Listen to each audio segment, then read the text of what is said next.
Hello friends, हम लोग आज से केमिस्ट्री स्टार्ट कर रहे हैं क्लास 10th का। तो चलिए समझते हैं केमिस्ट्री। सबसे पहले मेरे ध्यान में आ गया कि केमिस्ट्री होता क्या है।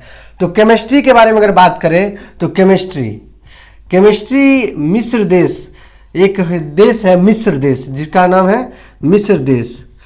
उसका नाम प्राचीन नाम था उसका कीमिया। क्या नाम था प्राचीन नाम? कीमिया। इसी से केमिस्ट्री की उत्पत्ति हुई है, जिसका अर्थ होता है काला रंग। अगर आपसे पूछेगा कि केमिस्ट्री की उत्पत्ति कैसे हुई, तो मिस्र देश का प्राचीन नाम कीमिया था, उसी से उत्पत्ति होता है, जिसका मीनिंग होता है काला रंग। अब समझते हैं केमिस्ट्री कहते किसको है। तो विज्ञान की वह शाखा जिसके अंतर्गत पदार्थों के संगठन, संरचना, गुणों और रासायनिक प्रतिक्रिया के दौरान परिवर्तनों का अध्ययन किया जाता है। रसायन शास्त्र के अंतर्गत क्या किया जाता है? तो पदार्थों के संगठन, संरचना, गुणों और रासायनिक प्रतिक्रिया के दौरान परिवर्तनों का अध्ययन किया जाता है। तो इसको हम आगे समझेंगे कि कैसे परिवर्तन होता है, कैसे इसका गुण होता है, कैसे संरचना, संगठन कैसे होता है, वो हम आगे समझेंगे। तो अब पूछेगा कि रसायन के पिता कौन है, तो इनको कहा जाता है लेवोजियर। कहीं क्या आपको लेवोसिए, कहीं लिखा होगा लेवोसिए। तो इन किसको कहा जाता है? लेवोजियर को कहा जाता है। रसायन के जनक कौन है? लेवोजियर। आप जब क्लास 10th का फर्स्ट चैप्टर देखिएगा तो रसायन में, तो वो कौन सा है?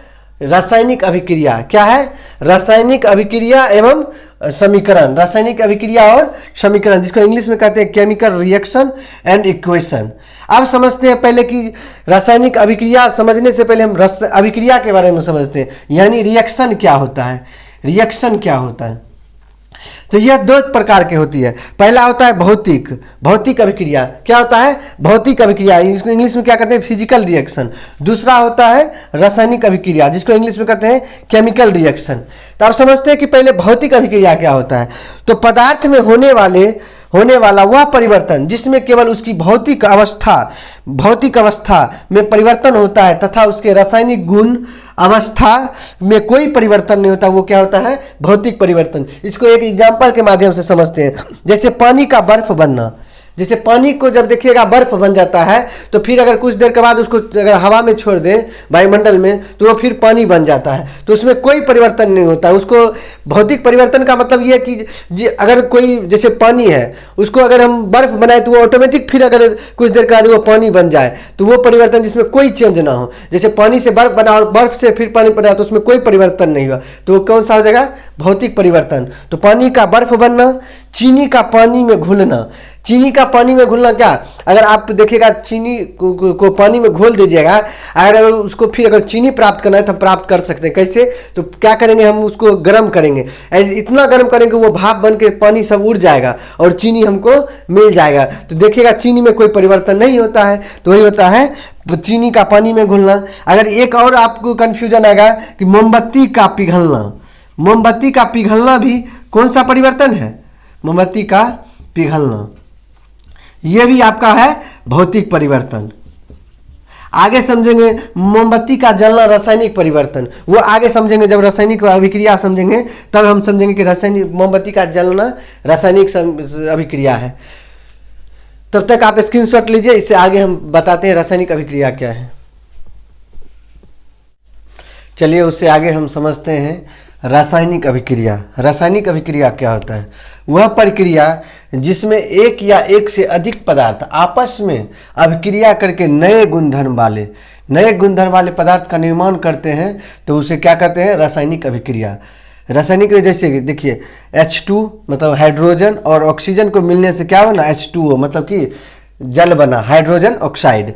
तो ये रासायनिक अभिक्रिया क्या होता है? वह प्रक्रिया जिसमें एक या एक से अधिक पदार्थ आपस में अभिक्रिया करके नए गुणधर्म वाले पदार्थ का निर्माण करते हैं, तो क्या होता है? रासायनिक अभिक्रिया। जैसे हाइड्रोजन और ऑक्सीजन। हाइड्रोजन क्या है? गैस।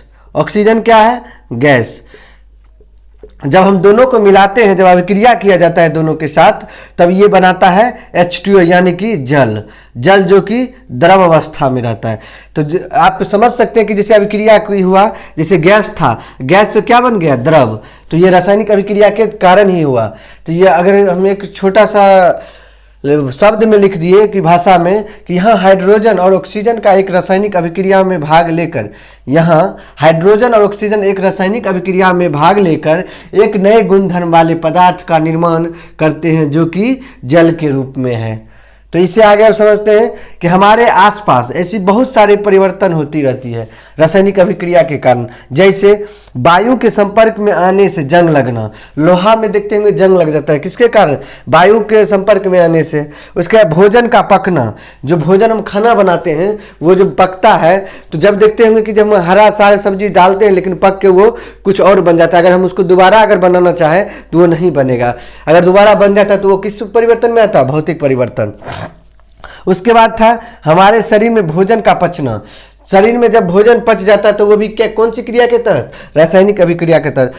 हम जो श्वसन करते हैं वो भी रासायनिक अभिक्रिया है। जैसे हम श्वसन के रूप में लेते हैं ऑक्सीजन, लेकिन हम छोड़ते क्या है? Carbon dioxide. तो वो भी क्या है? वो भी रासायनिक अभिक्रिया है। क्या है? श्वसन भी हमारा रासायनिक अभिक्रिया है। अब समझते हैं रासायनिक अभिक्रिया को पहचानेंगे कैसे। तो इसको पहचानने के लिए रासायनिक अभिक्रिया की पहचान करना, ताकि यह पता लगाया जा सके कि अभिक्रिया संपन्न हुआ है। जब कोई अभिक्रिया संपन्न होता है तो उसे निम्न चिन्हों से पहचाना जाता है।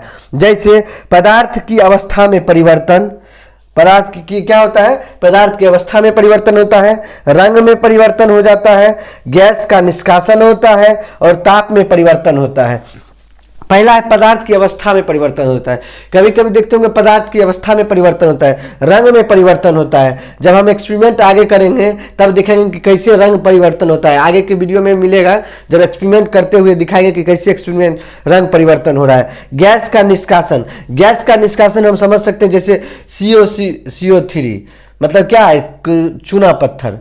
चूना पत्थर जब आप देखते होंगे, जब इसमें हीट दिया जाता है, गर्म किया जाता है जब इसको, तो ये कैल्शियम ऑक्साइड और कार्बन डाइऑक्साइड दोनों अलग अलग टूट जाता है। तो कार्बन डाइऑक्साइड क्या होता है? गैस। तो गैस का निष्कासन करता है। जब हम चूना को गर्म करते हैं तो ये क्या देता है? कौन सी गैस? तो कार्बन डाइऑक्साइड गैस देती है। तो गैस से निष्कासन करती है। ताप में परिवर्तन होता है, ताप में भी परिवर्तन होता है, वो तो हम देखते ही हैं। तो आज के वीडियो में बस इतना ही, मिलते हैं नेक्स्ट वीडियो में। तब तक के लिए धन्यवाद। जय हिंद।